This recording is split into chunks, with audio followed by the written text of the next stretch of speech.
Good morning viewers, myself doctor Pratibha Saini. आज हम DElEd second year के सेकेंड पेपर विद्यालय संस्कृति प्रबंधन और शिक्षा के अंतर्गत जिला शिक्षा अधिकारी के बारे में स्टडी करेंगे कि जिला शिक्षा अधिकारी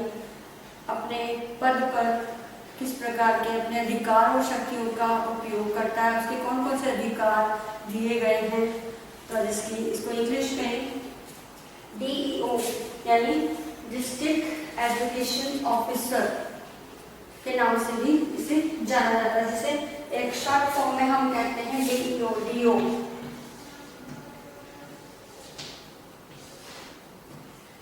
ये इसका शॉर्ट फॉर्म है। तो जो जिला शिक्षा अधिकारी होता है, हम सभी जानते हैं, अगर हम राजस्थान का एग्जाम्पल लें तो राजस्थान के अंदर 33 जिले हैं। 33 जिले के अंदर 33 जिला शिक्षा अधिकारी हैं और प्रत्येक जिला शिक्षा अधिकारी अपने पद पर आसीन है और हर जिले में 2 जिला शिक्षा अधिकारी है। पहला प्रारंभिक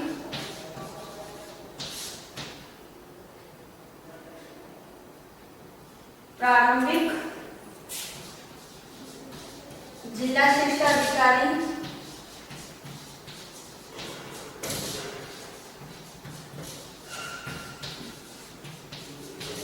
और दूसरा जो है वो माध्यमिक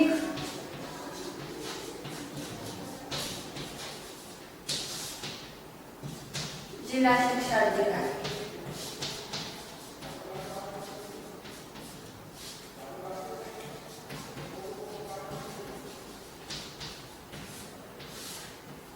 ये जिला शिक्षा अधिकारी हमारे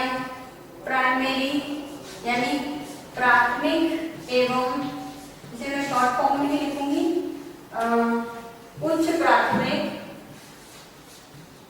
प्राथमिक स्तर की जो विद्यालय है उसके संदर्भ में समस्त का कार्य करता है। और ये जो है, ये माध्यमिक जो है वो माध्यमिक एवं उच्च माध्यमिक स्तर की जो शिक्षण संस्थाएं हैं सरकारी, उन पर, और जो निजी है व्यक्ति के द्वारा खोली गई है या सार्वजनिक क्षेत्र में जो खोली गई है, व्यक्तिगत और सार्वजनिक दोनों ही स्तर की प्राथमिक और उच्च प्राथमिक, माध्यमिक और उच्च माध्यमिक विद्यालयों के संबंध में समस्त कार्यवाही ये कार्य करते हैं। और वर्तमान समय में अभी सर्व शिक्षा अभियान यानी SSA सर्व शिक्षा अभियान यानी सर्व शिक्षा अभियान, तो इससे जुड़े हुए कार्य भी इन प्रारंभिक जिला शिक्षा अधिकारी के नियंत्रण में, इनकी देखरेख में होते हैं। और इसमें जो रामसा है यानी राष्ट्रीय माध्यमिक शिक्षा अभियान, राष्ट्रीय माध्यमिक शिक्षा अभियान, तो ये कार्य, ये माध्यमिक स्तर के जो हमारे शिक्षा अधिकारी हैं, ये इन कार्य को, माध्यमिक स्तर के कार्य को माध्यमिक जिला शिक्षा अधिकारी के अधीनस्थ रखा गया है। तो इस प्रकार 2 अलग अलग शिक्षा अधिकारी एक ही जिले में पदासीन होते हैं। अब ये जो जिला शिक्षा अधिकारी हैं, अब इनकी कार्य और शक्तियां क्या है?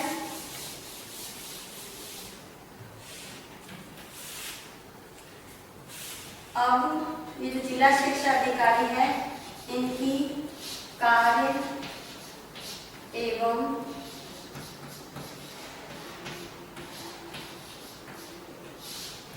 शक्तियां, कार्य एवं जो शक्तियां इनको दी गई है, उन्हें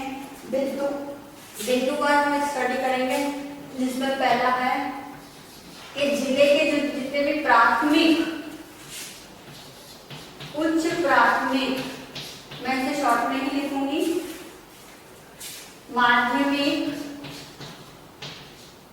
एवं उच्च माध्यमिक विद्यालयों का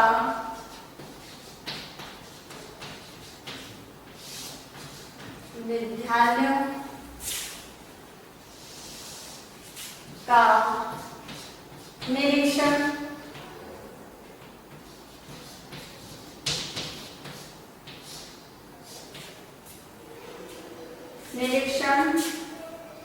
का कार्य,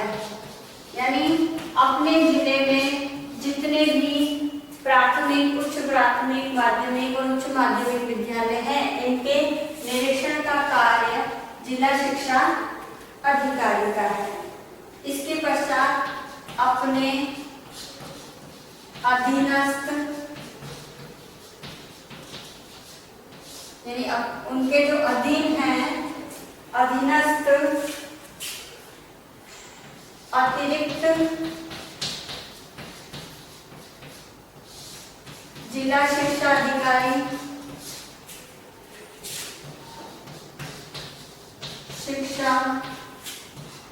अधिकारी, ब्लॉक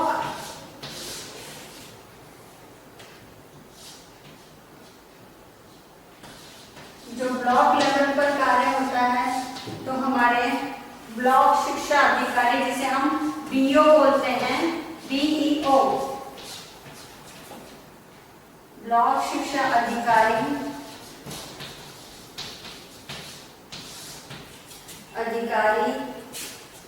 एवं अतिरिक्त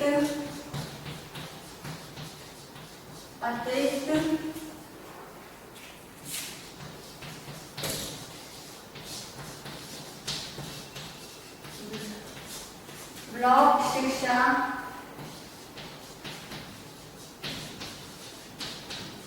अधिकारी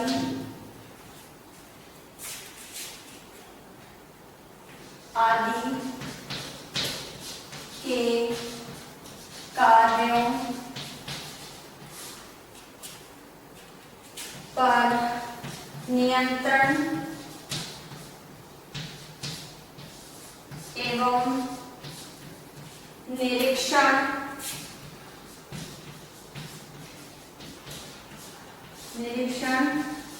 करना,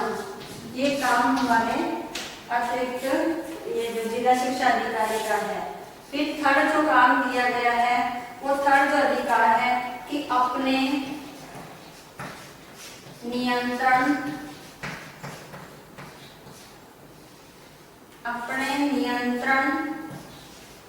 के क्षेत्र में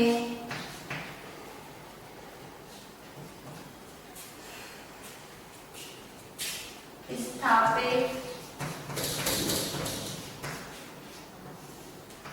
संस्थाओं, यानी जो भी संस्थाएं खुली हुई है एजुकेशन की,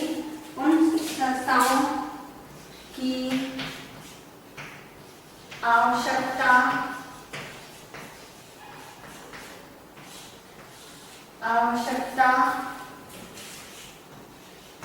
होने पर निरीक्षण करना।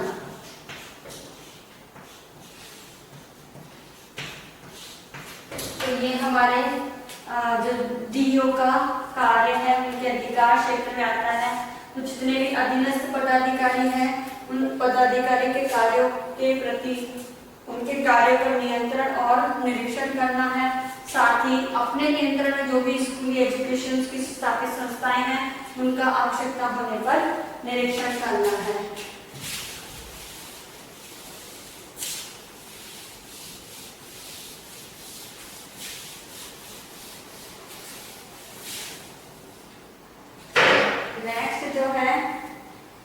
नेक्स्ट इसमें आता है कि वर्ष में 70 दिवस और 40 रात्रि, यानी ऐसा इंस्पेक्शन का इनका शेड्यूल हो जिसमें 70 दिन आए और 40 रात्रि निरीक्षण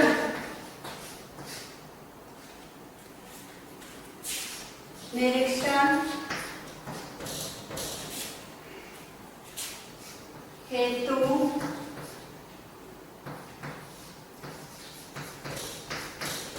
यात्रा पर रहना,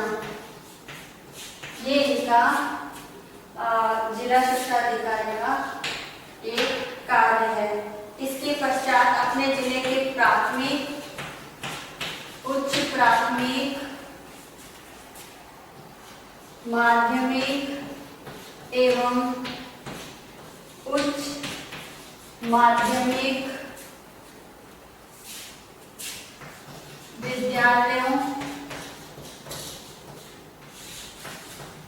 को खोलने एवं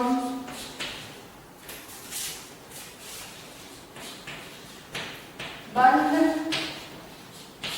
करने के विषय में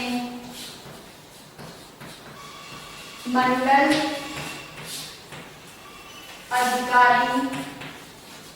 अधिकारी हमारे उप शिक्षा निदेशक हैं, जो उप निदेशक के नाम से भी हम उनको जानते हैं, जिनके बारे में हमने पूर्व में स्टडी की है। तो ये उप निदेशक की सहायता करना, ये इनका एक टास्क है। फिर नेक्स्ट जो है कि अपने अधीनस्थ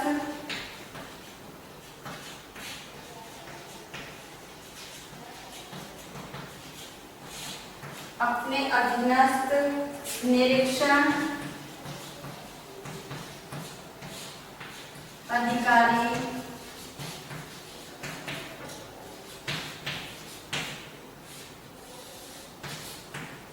अधिकारियों द्वारा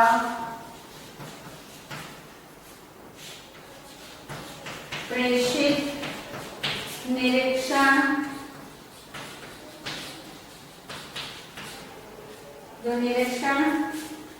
प्रतिवेदन है, प्रतिवेदन की जांच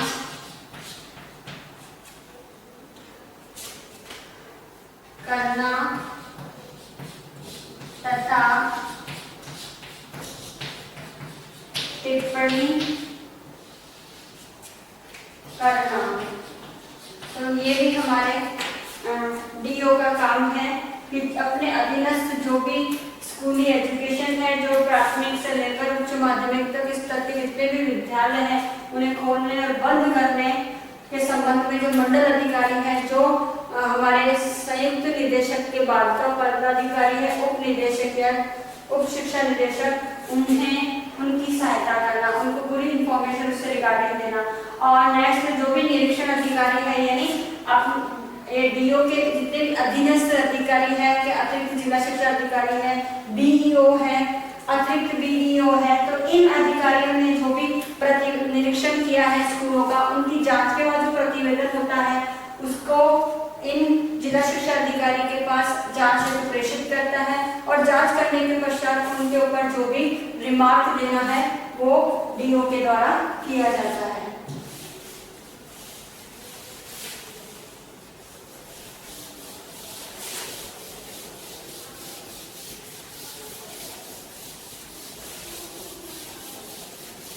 अब इसके पश्चात के जो काम है,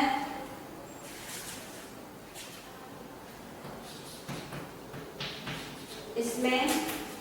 कि अपने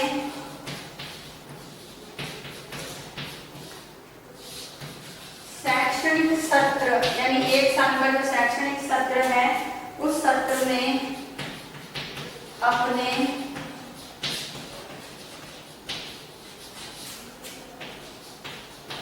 अधीनस्थ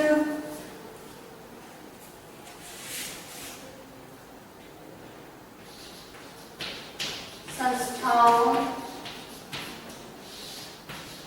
जो भी संस्थाएं हैं इनके अंदर उन अधीनस्थ संस्थाओं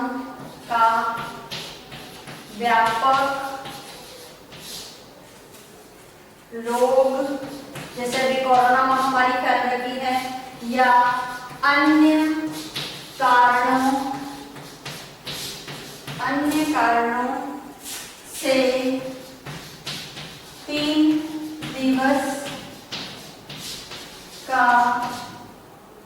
अवकाश, 3 दिवस का अवकाश जिसे विशिष्ट अवकाश कहते हैं, विशिष्ट अवकाश कहते हैं, स्वीकृत करना।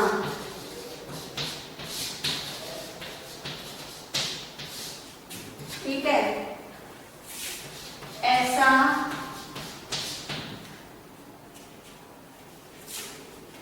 अवकाश उन सब अवकाशों को मिलाकर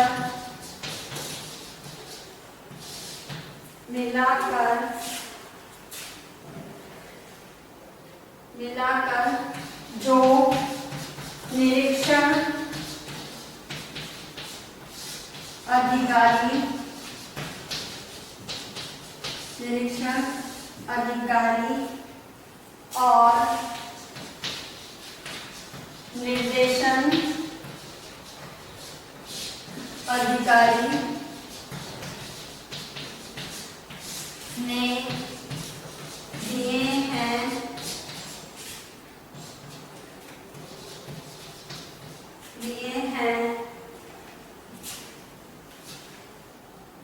उस शैक्षणिक या शैक्षिक सत्र में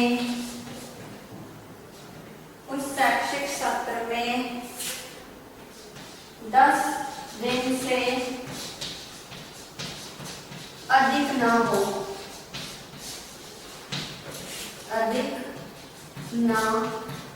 तो इसमें ये बात कही गई है कि जो भी डीओ को 3 अवकाश स्वीकृत करने का अधिकार है, वो भी अगर कोई रोग या कोई अन्य ऐसा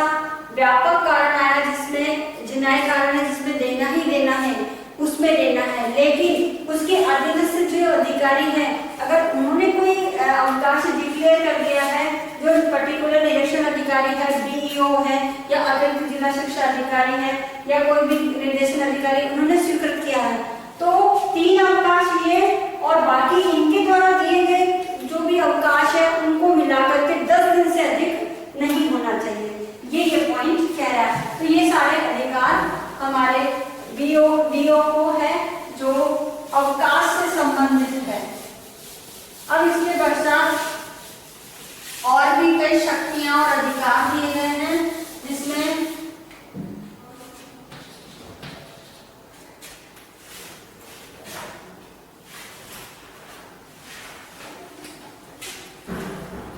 अपने क्षेत्र में वर्णित एवं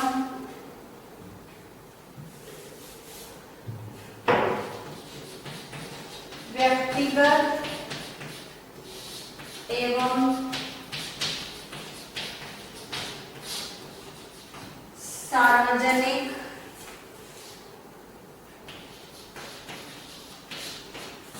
संस्थाओं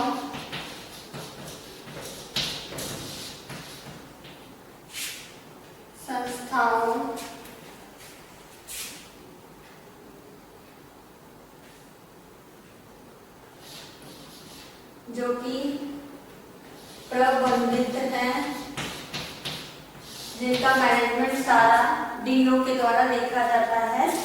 उन प्रबंधित संस्थाओं के कार्य का विवरण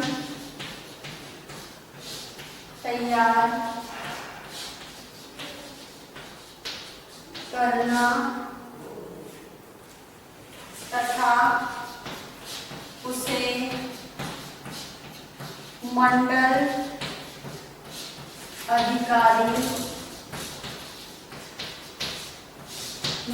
अधिकारी या उप निदेशक को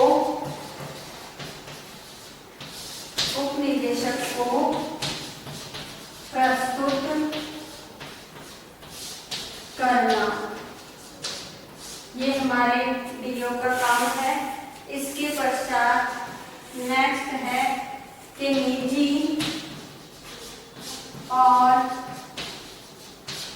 सार्वजनिक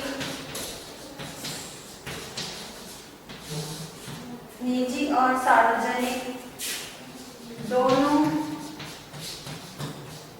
प्रकार की संस्थाओं के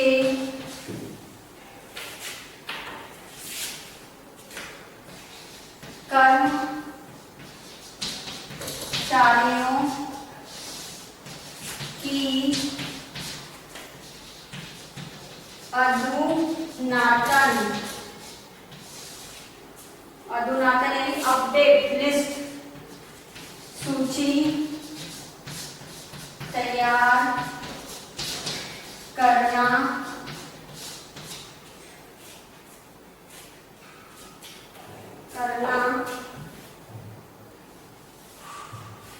तथा संबंधित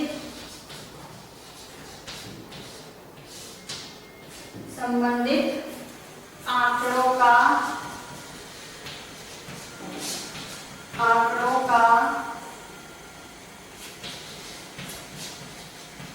संग्रह करना।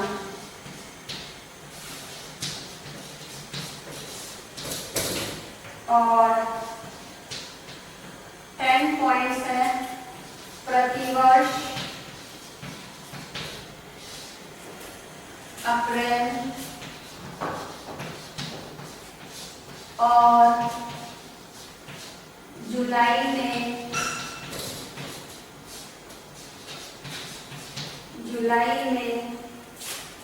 नियमानुसार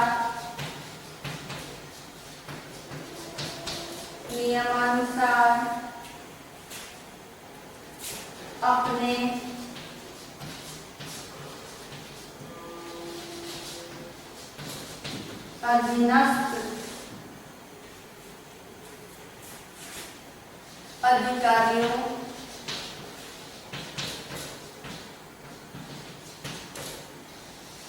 अधीनस्थ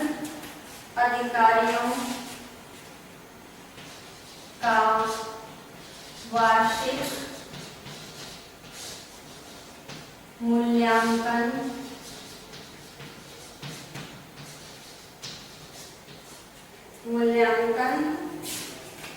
का प्रतिवेदन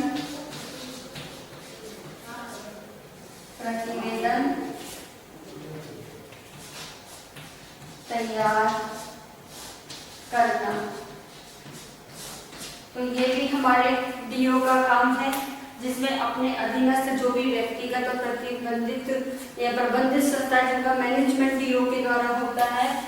उनकी देखरेख उन पर नियंत्रण डीओ के द्वारा किया जाता है। तो उनके कार्य का जो सत्रवर्ती कार्य है उनका विवरण तैयार करना और बाद में जो मंडल अधिकारी है हमारे उप निदेशक उनको प्रस्तुत करना। साथ ही जो निजी और सार्वजनिक क्षेत्र की दोनों प्रकार की संस्थाएं हैं उनके अंदर जितने भी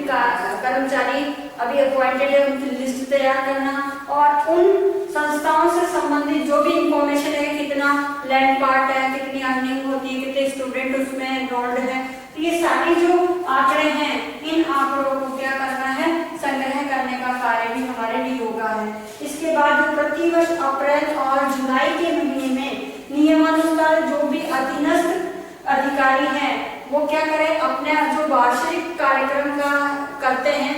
उसका मूल्यांकन करने के लिए प्रतिवेदन तैयार कराने का कार्य भी हमारे डीओ का ही है। तो आज के इस वीडियो के अंदर 11 नंबर की जो शक्ति है या जो कार्य है जिला शिक्षा अधिकारी को करना है वो ये है कि कैंप, रैली,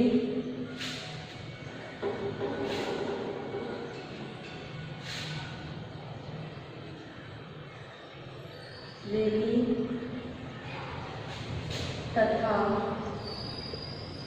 टूर्नामेंट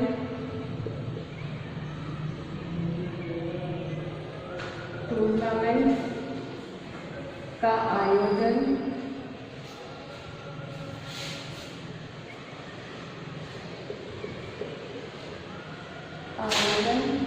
करना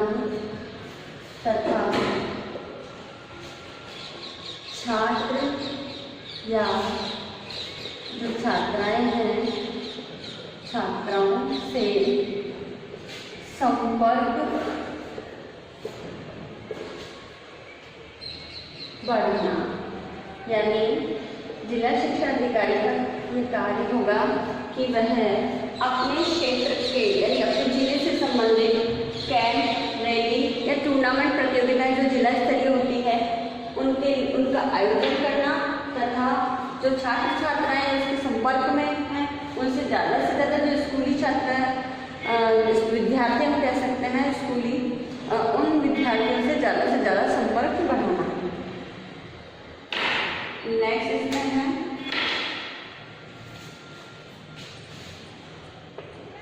अपने अध्यापक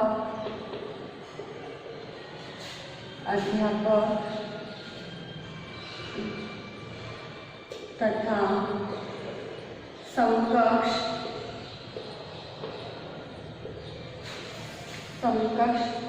स्तरीय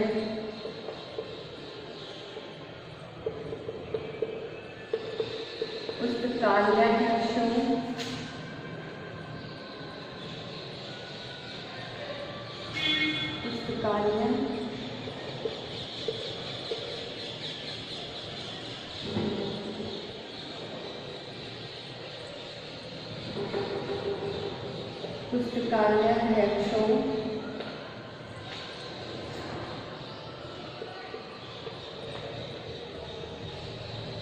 तृतीय श्रेणी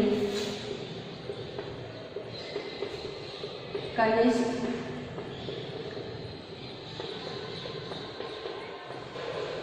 लिपिक वर्ग की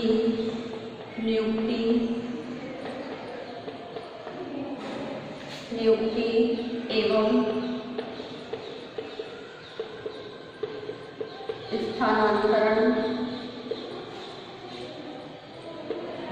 का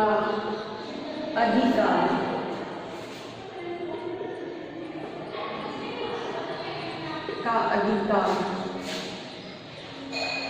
तथा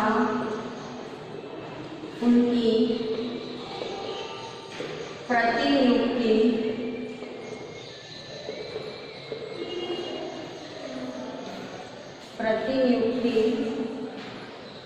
पदोन्नति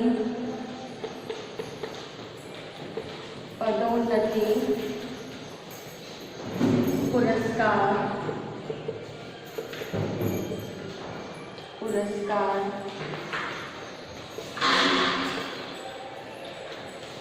पदावनति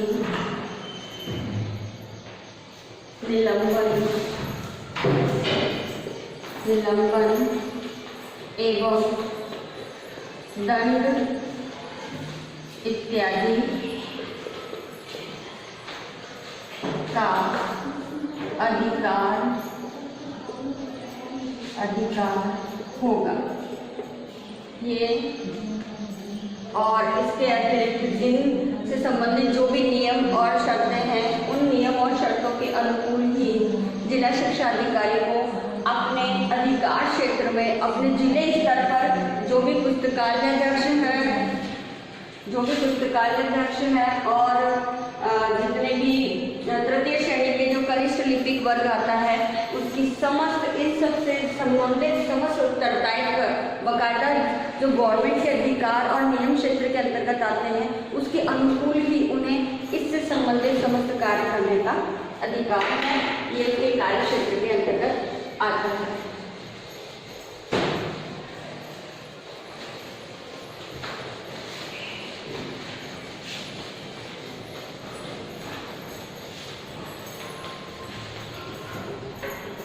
नेक्स्ट, अपने अधीनस्थ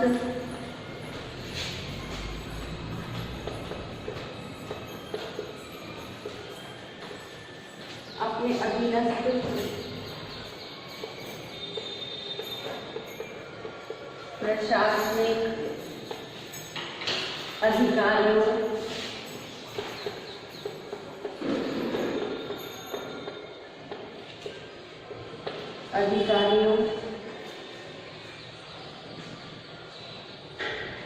की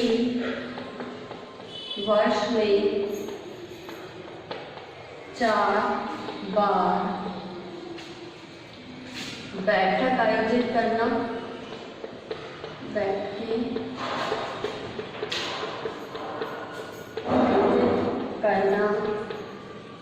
तथा उनकी त्रैमासिक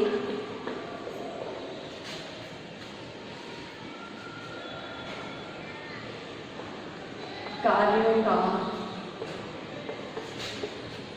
मूल्यांकन करना। तो जिला शिक्षा अधिकारी का ये भी कार्य है कि अपने अधीनस्थ जो भी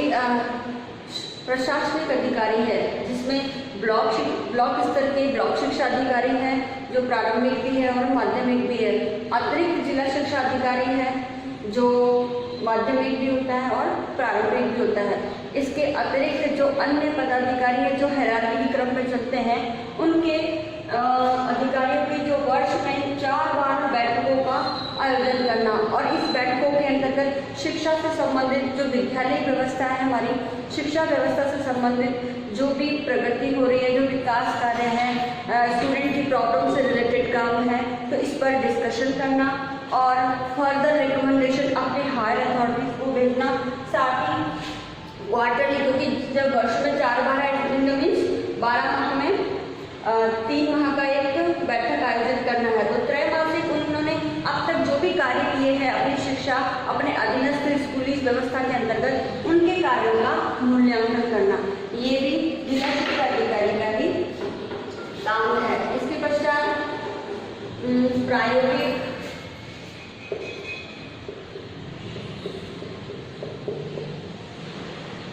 या विकासात्मक परियोजना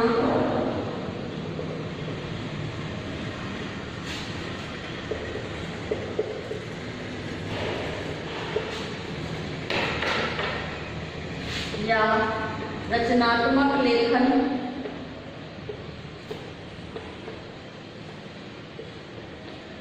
या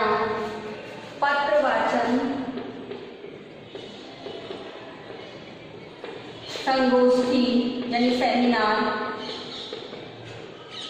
वार्ता,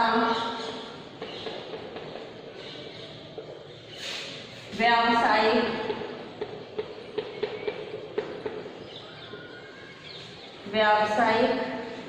योग्यता वृद्धि, सेवारत प्रशिक्षण कार्यक्रम,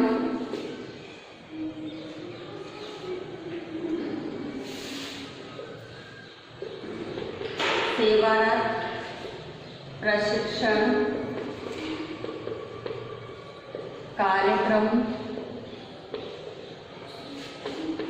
आदि में से किसी एक प्रवृत्ति में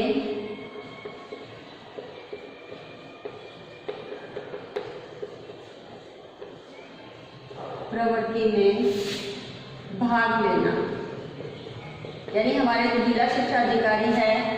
इन समस्त कार्यों के अंतर्गत कोई भी प्रायोगिक कार्य है, चाहे डेवलपमेंटरी कार्य है जो उसके अपने अधिकार क्षेत्र के अंतर्गत विद्यालय स्तर की शिक्षा व्यवस्था से संबंधित हो, चाहे रचनात्मक लेखन है, क्योंकि आपको पता है कि माध्यमिक शिक्षा विभाग के द्वारा जो माध्यमिक स्तर बीकानेर के अंदर संस्था है वो शिवड़ा नाम की एक पत्रिका का प्रकाशन करती है। तो उस प्रकाशन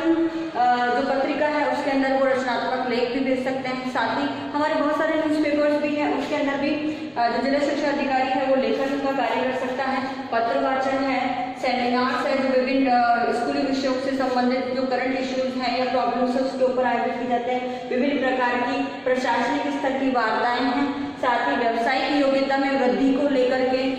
जो भी काउंसलर एज जो भी गवर्नमेंट अपॉइंटेड टीचर्स हैं उनके लिए एक तरह से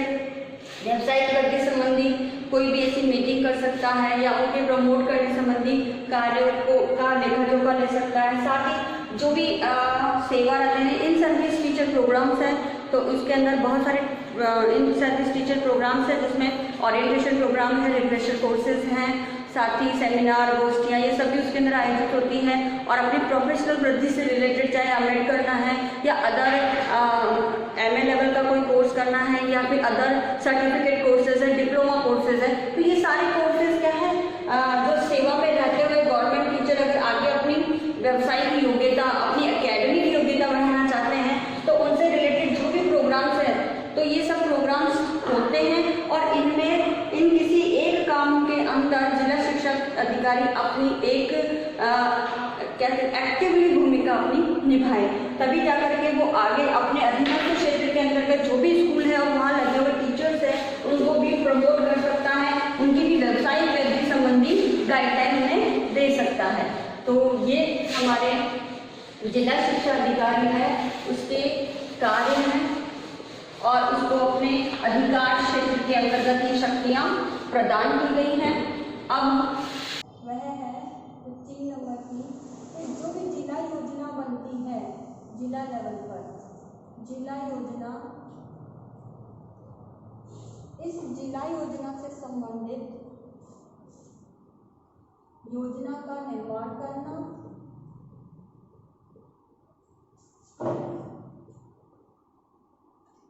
और इसकी क्रियान्विति या क्रियान्वयन तथा उसका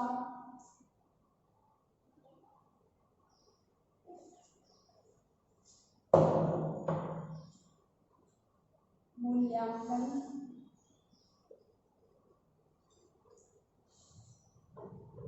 करना, ये कार्य भी हमारे जिला शिक्षा अधिकारी का है। इसके पश्चात जो नेक्स्ट हमारा जिला शिक्षा अधिकारी की कार्य और योजना है, इसमें जिला शिक्षा अधिकारी अपने कार्य क्षेत्र के अंतर्गत अपने कार्य क्षेत्र के नियंत्रणाधीन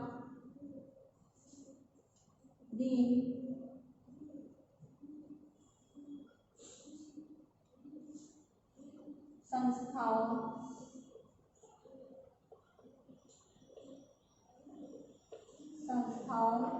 के नियंत्रण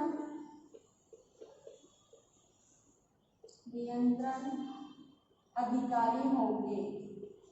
ठीक है, जितनी भी संस्थाएं जिले के अंदर जो शिक्षा से संबंधित है, जो राजस्थान सरकार या भारत सरकार के क्षेत्राधिकार के अंतर्गत आती है, वो जिला शिक्षा अधिकारी के क्षेत्र के एरिया में आने वाली सारी संस्थाओं पर जिला शिक्षा अधिकारी का नियंत्रण होगा। इसके पश्चात उनका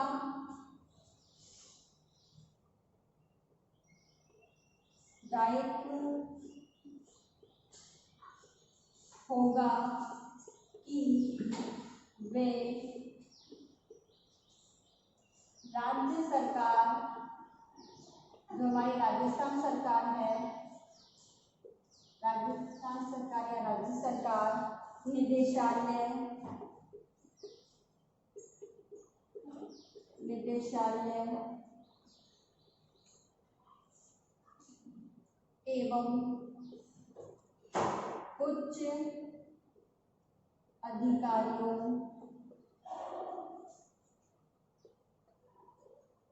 से प्राप्त आदेशों, निर्देशों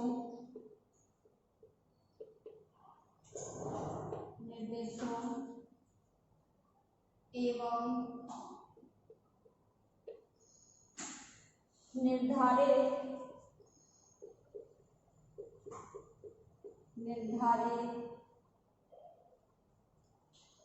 नीति के अनुरूप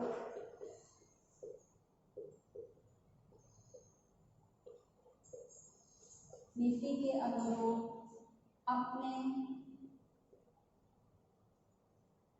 क्षेत्र के अंतर्गत इन क्षेत्रांतर्गत कार्यालयों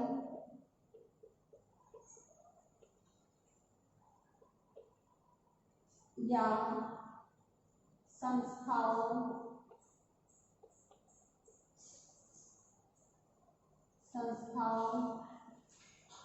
से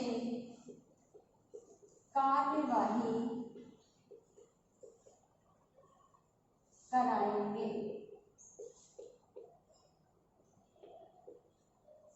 और स्वयं भी आदेश या निर्देश जारी करेंगे। तो ये हमारे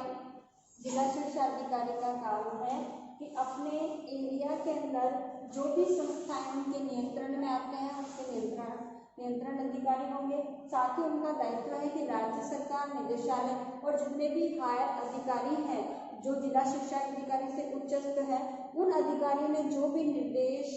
या आदेश जारी किए हैं उनके अनुरूप उनके क्षेत्राधिकार में जो भी कार्यालय और संस्थाएं हैं वो उसके अनुरूप काम कर रही है या नहीं, तो उनके आदेशों की पालना के लिए कोई भी कार्यवाही करवाना, ये भी हमारे जिला शिक्षा अधिकारी का कार्य है। साथ ही वह स्वयं भी इसके लिए इन कार्यालयों को और इन संस्थाओं को आदेश जारी कर सकते हैं। नेक्स्ट में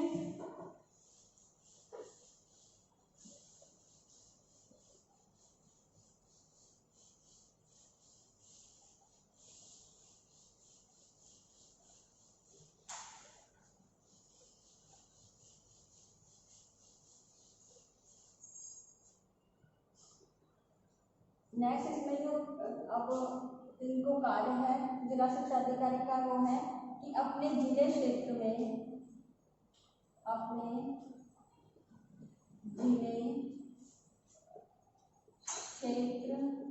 में शैक्षिक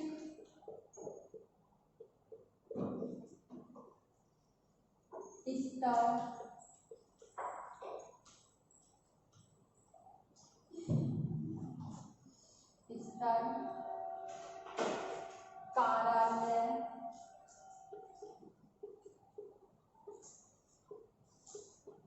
आदि के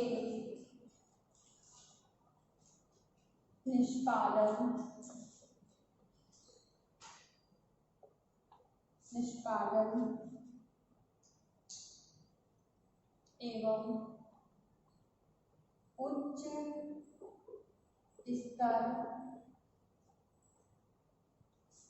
आदि के लिए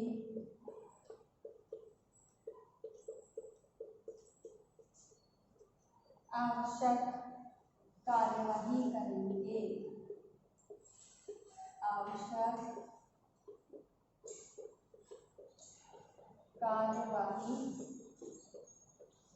करेंगे। साथ ही जो उच्च अधिकारी है तो उन उच्च अधिकारियों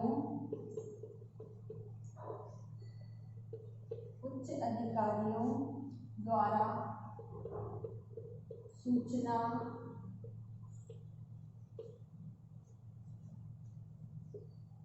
चाहे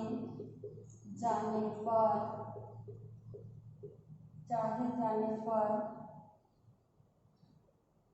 अपने शिक्षा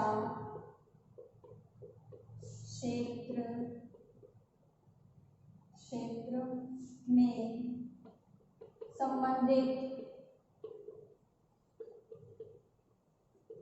संबंधित नियमित एवं आवश्यक सूचनाएं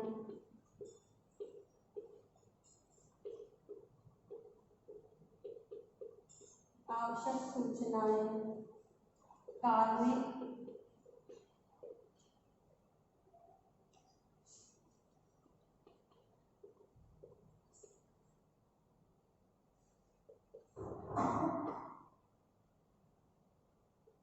आवश्यकताओं तथा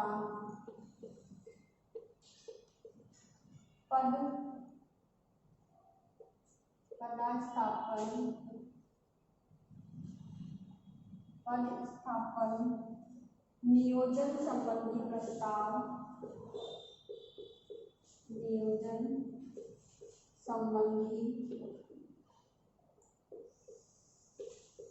प्रस्ताव भिजवाने की व्यवस्था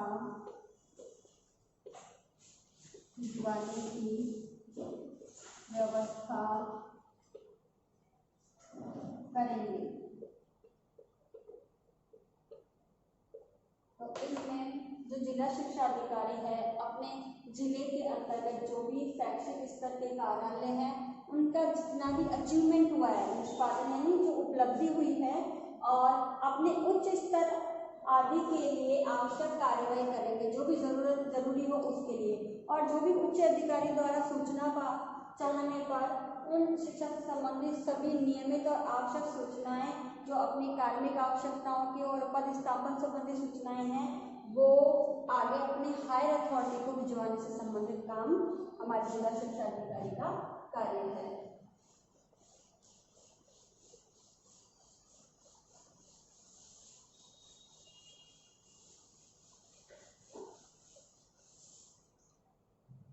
अब नेक्स्ट है 18 पॉइंट कि अपने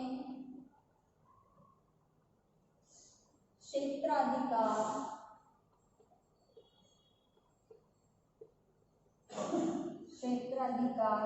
में कर्मचारियों या कार्मिकों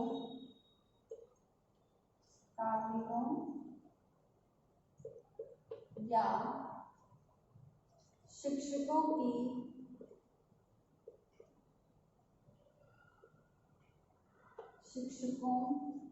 की आवश्यकताओं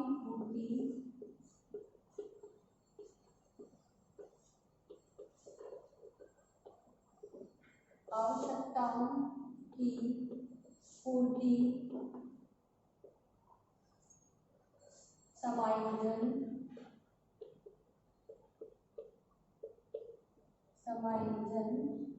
समानीकरण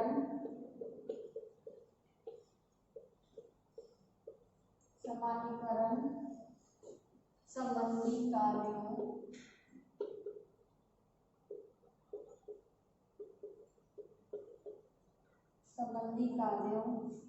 के लिए उत्तरदायी होंगे।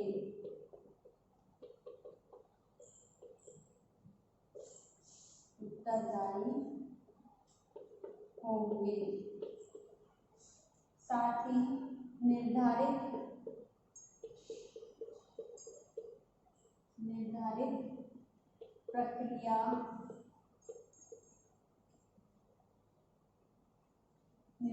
प्रक्रिया के अधीन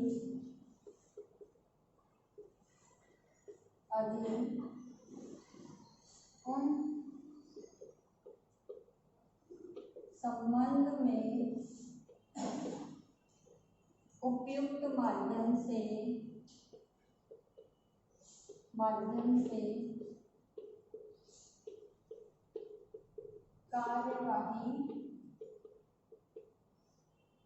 कार्यवाही करेंगे। तो ये भी हमारे जिला शिक्षा अधिकारी का काम है कि जो अपने एरिया के अंदर जो भी कर्मचारी काम कर रहे हैं, चाहे वो ऑफिस में हो या शिक्षक वर्ग हो, तो उन ऑफिस वर्ग और शिक्षकों की जितनी भी आवश्यकताएं हैं उनकी पूर्ति, उनका समायोजन, उनका सामान्यीकरण करना, साथ ही उनसे संबंधित जो भी काम है उन कार्यों के लिए जिला शिक्षा अधिकारी ही उत्तरदायी होता है। और जो भी एक सिस्टम है, एक निर्धारित प्रोसेस है, उस प्रोसेस के अधीन ही रहकर जिला शिक्षा अधिकारी इन कर्मचारियों, शिक्षकों से संबंधित जो भी समुचित उपयुक्त कार्यवाही वो समझता है, वो उससे संबंधित कार्य करने की शक्तियाँ उसे प्राप्त है। फॉर एग्जाम्पल, अगर कोई भी कर्मचारी अपने कार्य को लेकर लापरवाही बरत रहे हैं, तो उससे संबंधित उच्चस्थ अधिकारियों को उन कर्मचारियों से संबंधित आवश्यक रिपोर्टिंग, उनको कुछ समय के लिए पद से बर्खास्त करवाना, इतने तक शक्तियाँ जो हमारे जिला शिक्षा अधिकारी है। लेकिन पद स्थापन और ये शक्तियाँ हायर अथॉरिटी की है, लेकिन उनसे संबंधित रिपोर्टिंग, उस कर्मचारी से संबंधित रिपोर्टिंग जिला शिक्षा अधिकारी ही हायर अथॉरिटी को सेंड करेगा। ये बात है। अब नेक्स्ट है ये जो निदेशक है हमारे जो विद्यालय में है, ठीक है, निदेशक या उच्च अधिकारी, उच्च अधिकारी, ठीक है। तो उच्च अधिकारी या अधिकारियों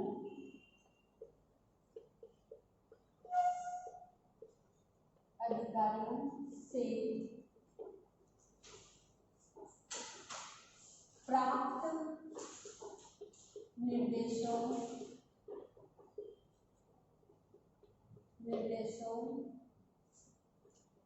के अधीन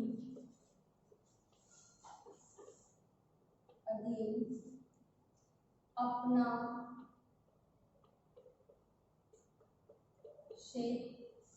क्षेत्रांतर्गत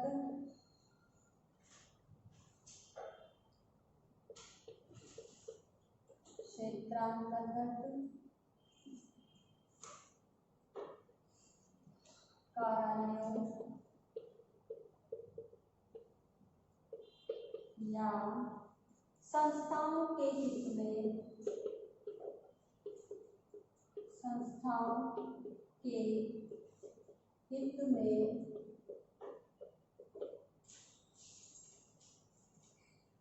अन्य विभागों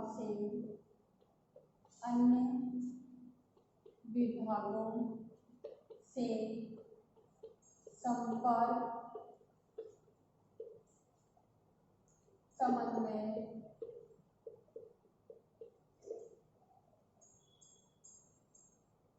सहकार का दायित्व वहन करेंगे। तो ये कार्य भी हमारे जिला शिक्षा अधिकारी का है, जिसमें वह अपने जो हायर अधिकारी हैं, उच्चस्थ, उन अधिकारियों से कोई भी जो निर्देश उनके द्वारा शिक्षा से संबंधित विद्यालयों के लिए या हमारी शिक्षा व्यवस्था से संबंधित जो भी निर्देश जारी किए जाते हैं, जो उनके क्षेत्राधिकार के अंतर्गत आने वाले कार्यालय हैं, आने वाली संस्थाएं हैं, उन संस्थाओं की हितों को ध्यान में रखते हुए उनसे संपर्क बनाना, उनको काम काजों के अंदर सहयोग प्रदान करना, उनसे कोऑर्डिनेशन बना के रखना और समय समय पर उसकी जांच भी करना, उनके कार्यों के अंदर सहकारी रूप से भाग भी लेना। तो ये सब दायित्व भी हमारे जिला शिक्षा अधिकारी का है, जो उसके कार्य और क्षेत्राधिकार के अंतर्गत आता है। अब नेक्स्ट पॉइंट है कि जितने भी प्रधानाध्यापक हैं, ये प्रधानाध्यापक की बैठक वर्ष में 2 बार शिक्षा, शोध संघ की एक बार आयोजित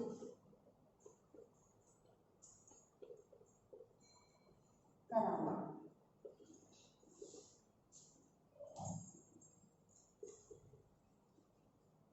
यानी अब तो नेक्स्ट टास्क है हमारे जिला शिक्षा अधिकारी का कि जितने भी उनके क्षेत्राधिकार के अंतर्गत जो जितने भी स्कूलें आती हैं और वहाँ के जो हेडमास्टर है उन हेडमास्टर्स की और जो प्रिंसिपल है उनकी वर्ष में 2 बार बैठकों के आयोजन संबंधी कार्य हमारे जिला शिक्षा अधिकारी का है। साथ ही शिक्षा से संबंधित जो शोध की संघ है या शोध का एक संघ है,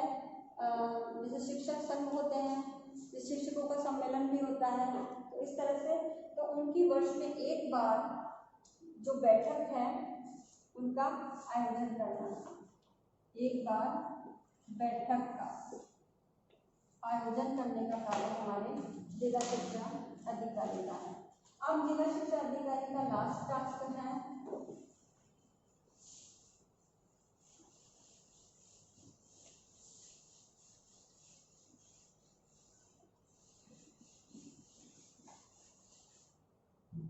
इसमें जिला शिक्षा अधिकारी प्रारंभिक जिला शिक्षा अधिकारी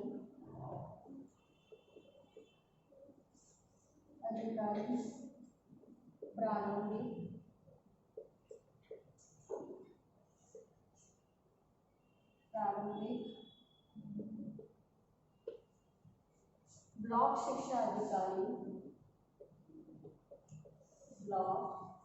शिक्षा अधिकारी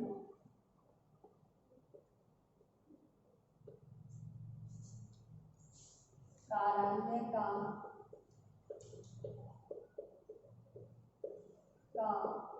वर्ष में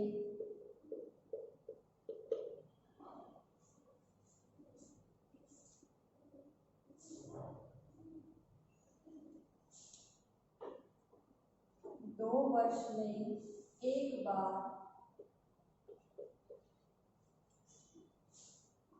सेकंड यथा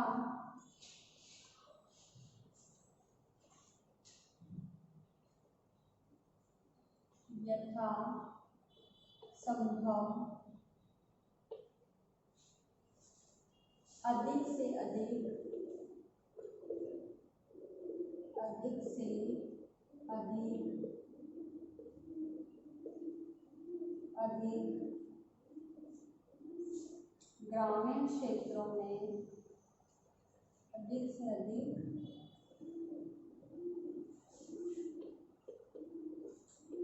ग्रामीण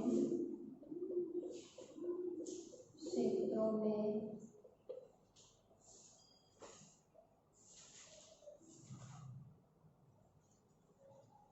स्थापित विद्यालयों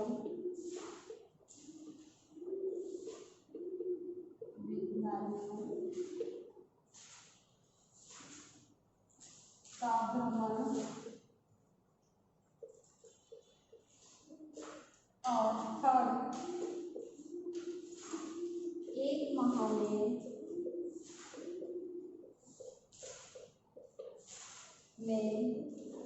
कम से कम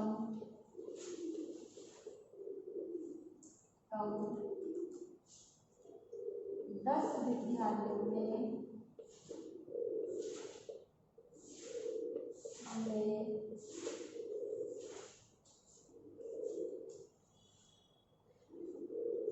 निरीक्षण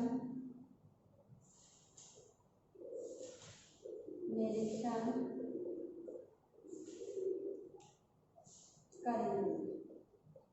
तो ये हमारे जिला शिक्षा अधिकारी का लास्ट टास्क है, जिसके अनुसार अब जिला शिक्षा अधिकारी जो ब्लॉक शिक्षा अधिकारी कार्यालय है, जो उसके अधीनस्थ कार्यालय है BO शॉर्ट फॉर्म में, उसका 2 वर्ष में 1 बार निरीक्षण करेंगे। यथासंभव अधिक से अधिक जो ग्रामीण क्षेत्रों में विद्यालय स्थापित किए गए हैं उनका भ्रमण करेंगे और 1 माह में कम से कम 10 विद्यालयों का उन्हें निरीक्षण करना अनिवार्य है। तो ये हमारे सारे जिला शिक्षा अधिकारी के काम हैं। इन जिला शिक्षा अधिकारियों को उपरोक्त काम से संबंधित समस्त शक्तियाँ भी प्रदान की गई हैं, जिसमें उन्हें अधिकारियों जो अपने अधीनस्थ अधिकारी कार्यालय और अपने अधीनस्थ स्थापित जितने भी सरकारी विद्यालय हैं उनके अंदर जो भी शिक्षक, कार्मिक, प्रधानाध्यापक का काम कर रहे हैं उनसे अपनी वार्षिक समस्त रिपोर्टिंग लेने का अधिकार है, साथ ही समय समय पर निरीक्षण करने का अधिकार है। तो ये सारे समस्त कार्य हमारे राजस्थान सरकार के द्वारा हमारे जिला शिक्षा अधिकारी को प्रदान किए गए हैं। और अब आज के असाइनमेंट आपको दिया जाता है।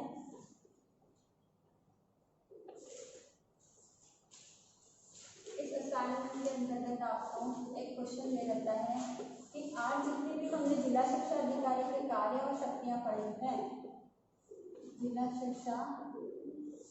अधिकारी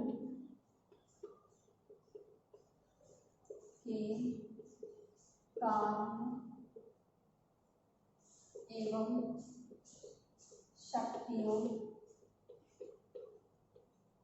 शक्तियों का उल्लेख कीजिए। तो ये